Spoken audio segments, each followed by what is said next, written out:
안녕하세요, 청취자 여러분. 오늘 저희와 함께 아주 특별한 시간 속으로 한번 들어가 보려고 합니다. 네, 안녕하세요. 바로 예수님의 부활 이후 그리고 하늘로 오르시기 직전까지의 그 40일 또 그 후에 제자들이 겪었던 일들인데요. 네, 정말 중요한 시기죠. 사도행전 1장 전체를 보면서 특히 그 가룟 유다의 빈자리를 어떻게 메웠는지 그 과정을 좀 자세히 들여다볼까 해요. 아, 마띠아 선출 과정 말씀이시군요. 맞습니다.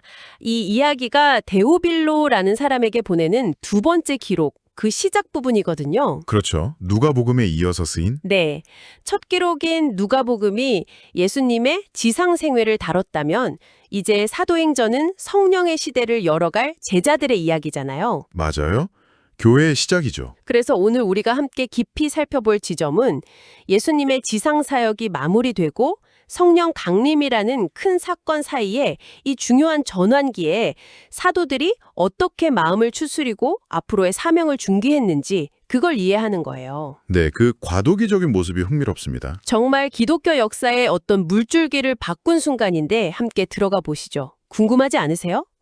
부활하신 예수님과 40일을 보낸 제자들, 또 승천을 목격한 그들 앞에 놓인 과제는 과연 뭐였을까요?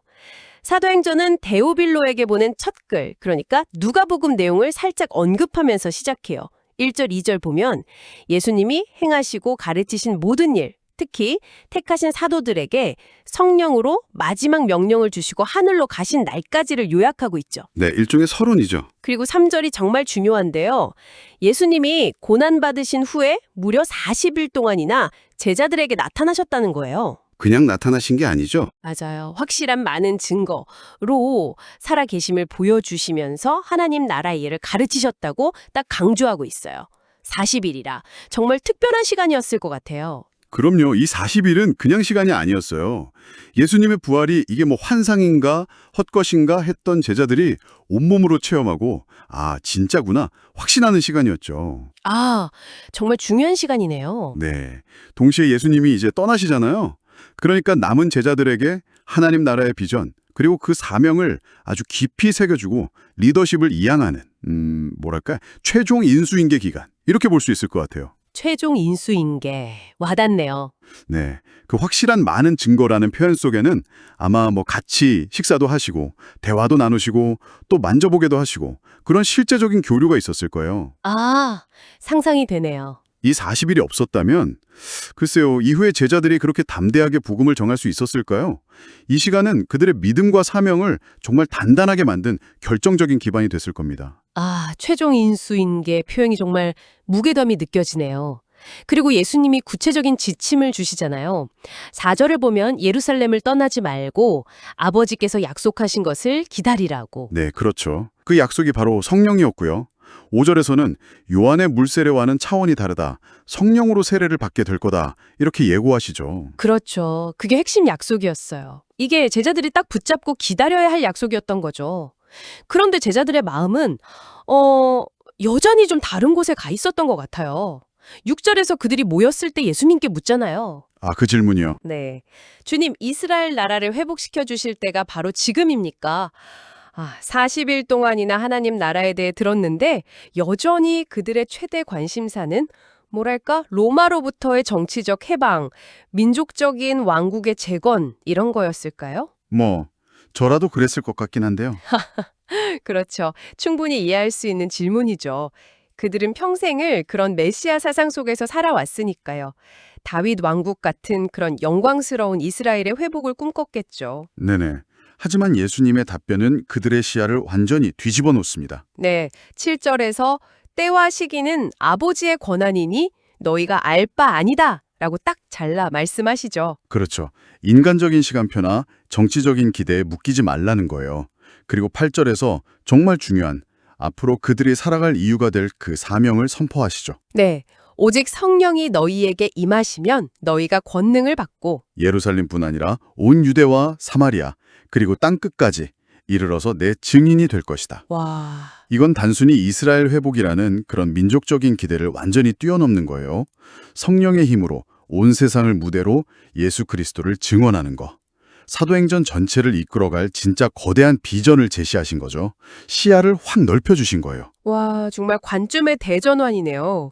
정치적인 왕국에서 영적인 능력, 그리고 전 세계적인 증인의 삶으로 이 말씀을 마치시고 구절을 보면 제자들이 보는 앞에서 예수님이 하늘로 오르시고 구름에 가려 사라지시는 장면이 나와요. 네, 승천 장면이죠. 상상만 해도 진짜 경이롭고 또 한편으로는 좀 먹먹했을 것 같아요.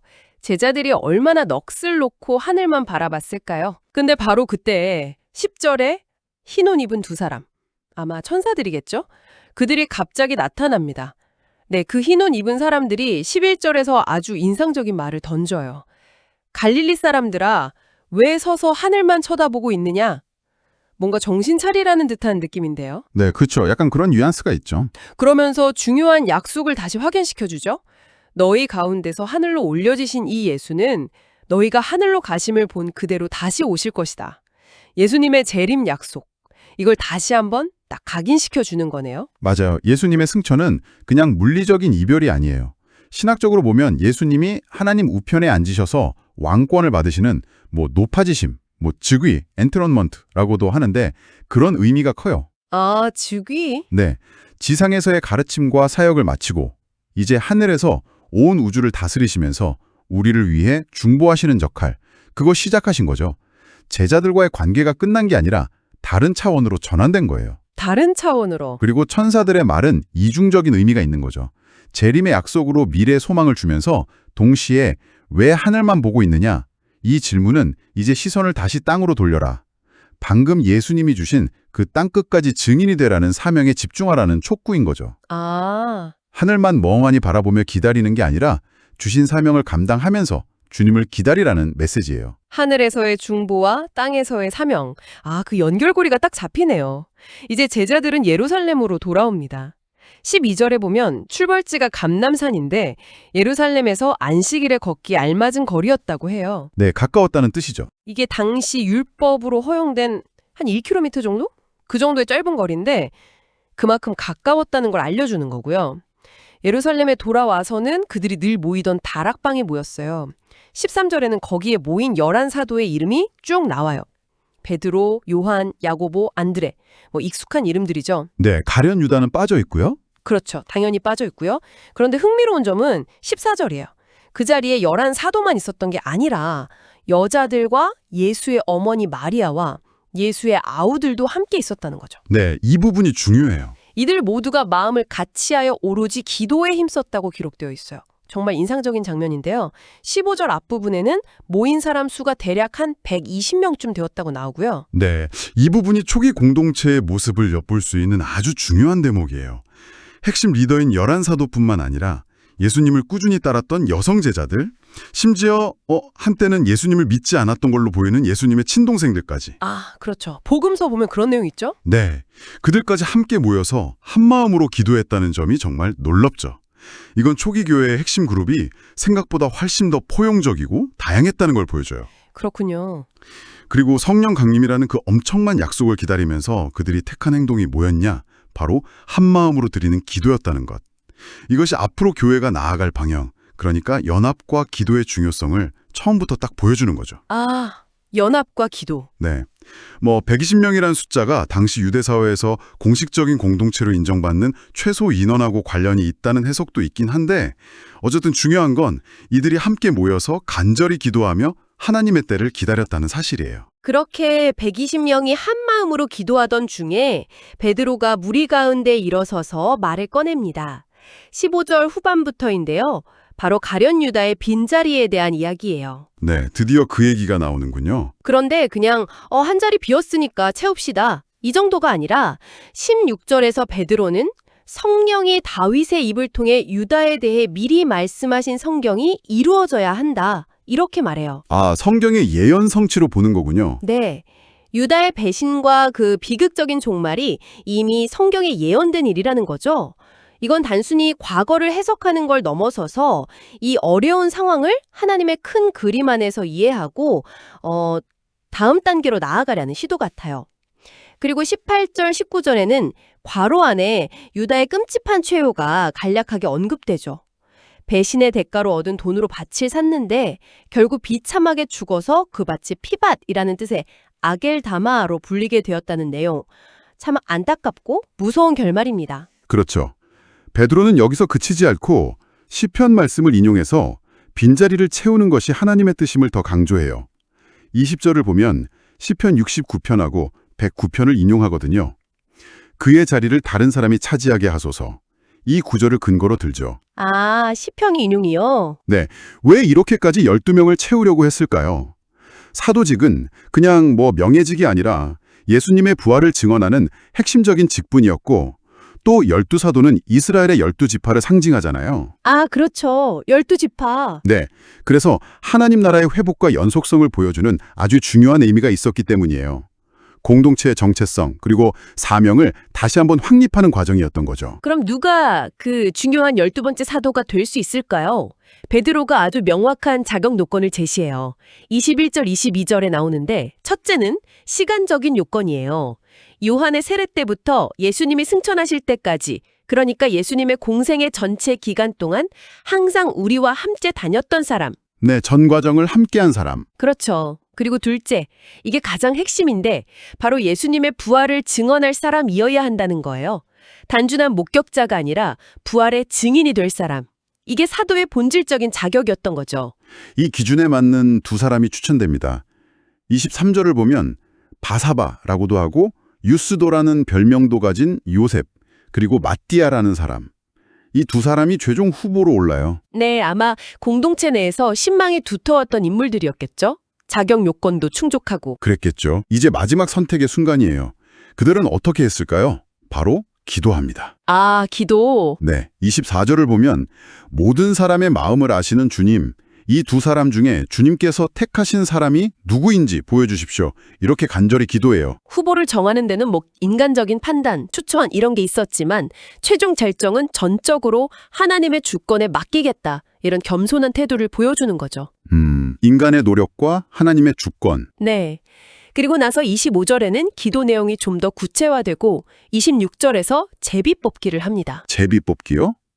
이게 좀 생소할 수도 있을 것 같아요. 그렇죠. 지금은 잘 안 쓰니까요. 근데 제비 뽑기는 구약 시대부터 중요한 결정을 할 때 하나님의 뜻을 묻는 방법 중 하나였어요. 아, 구약에도 나왔었군요. 네. 물론 이제 오순절 이후에 성령께서 직접 교회를 인도하시기 시작하면서는 거의 사용되지 않지만 성령 강림 직전의 이 과도기에는 그들이 할 수 있는 최선의 방법으로 하나님의 인도를 구했던 거죠. 과도기적인 방법이었군요. 네. 인간의 지혜와 노력을 다하되 결정적인 순간에는 하나님의 선택을 구하는 모습이에요. 그래서 제비를 뽑았더니 26절 마지막에 나오듯 마띠아가 뽑혔고 그가 마침내 11사도와 함께 다시 12사도 중 한 명으로 세워집니다. 네, 그렇게 12사도 체제가 회복된 거죠. 이렇게 해서 공동체는 다시 온전한 모습을 갖추게 된 거네요. 자, 오늘 저희는 예수님의 마지막 당부와 승천, 이후 제자들이 다락방에 모여 기도하며 기다렸던 시간, 그리고 가룟 유다를 대신할 마띠아를 선출해서 12사도 체제를 회복한 과정까지 사도행전 일정의 이야기를 쭉 따라와 봤습니다. 네, 정말 숨가쁘게 지나온 것 같네요. 이 모든 과정을 보면서 어떤 생각이 드시나요? 이 이야기들이 오늘 우리에게 던지는 메시지는 뭘까요? 이 본문은 정말 중요한 다리 역할하는 부분이에요. 예수님의 눈에 보이는 현존은 이제 끝났지만 그분의 사명은 이제 막 시작될 참이었잖아요. 그렇죠. 성령 강림 직전이니까. 네, 성령을 통해 주어질 능력으로 세상을 변화시킬 그 사도들을 준비시키는 결정적인 전환기였어요. 특히 마띠아를 선출하는 과정을 보면 성령 강림이라는 그 놀라운 사건 이전에도 이미 제자들이 얼마나 하나님의 인도를 구하고 또 성경 말씀에 근거해서 공동체를 질서 있게 세우려고 노력했는지를 잘 보여줍니다. 아, 성령 강림 전에도요? 네, 불확실한 상황 속에서도 그들은 기다렸고 함께 기도했고 또 신중하게 하나님의 뜻을 물으면서 앞으로 나아갈 준비를 했던 거죠. 뭐랄까, 연합, 기도, 기다림, 그리고 사명에 대한 준비, 이런 키워드들이 이 시기를 딱 관통하는 핵심이라고 할 수 있겠습니다. 그렇죠. 특히 후보자를 세우는 그 인간적인 노력하고 제비뽑기를 통해서 하나님의 인도하심에 의존하는 것, 이 두 가지가 균형을 이루는 모습이 정말 인상 깊었어요. 청취자 여러분은 어떠셨나요? 이 이야기 속에서 특별히 마음에 와닿는 부분이 있으셨는지 궁금하네요. 마지막으로 오늘 나눈 이야기를 바탕으로 우리가 함께 더 깊이 생각해 볼 질문을 하나 드리고 싶어요. 네, 어떤 질문일까요? 사보들은 유다를 대신할 사람의 자격으로 예수님의 전생에, 특히 부활을 직접 목격한 증인을 내세웠습니다. 그만큼 경험과 증언의 신뢰성을 중요하게 생각했던 것 같아요. 그렇죠. 직접 본 사람이어야 했죠. 그렇다면 오늘날 우리 사회나 우리가 속한 공동체에서 리더나 중요한 역할을 맡을 사람을 세울 때 어떤 자격이나 경험을 중요하게 여기는지가 그 공동체의 미래와 정체성에 어떤 영향을 미칠까요? 생각해볼 문제네요. 또 한 가지는 그들은 지금은 거의 쓰지 않는 제비뽑기라는 방식을 통해 하나님의 뜻을 물었습니다. 오늘날 우리는 중요한 결정을 내려야 할 때 어떻게 하나님의 인도하심이나 공동체의 지혜를 구할 수 있을까요? 정답은 없겠지만 한 번쯤 진지하게 고민해 볼 만한 질문인 것 같습니다.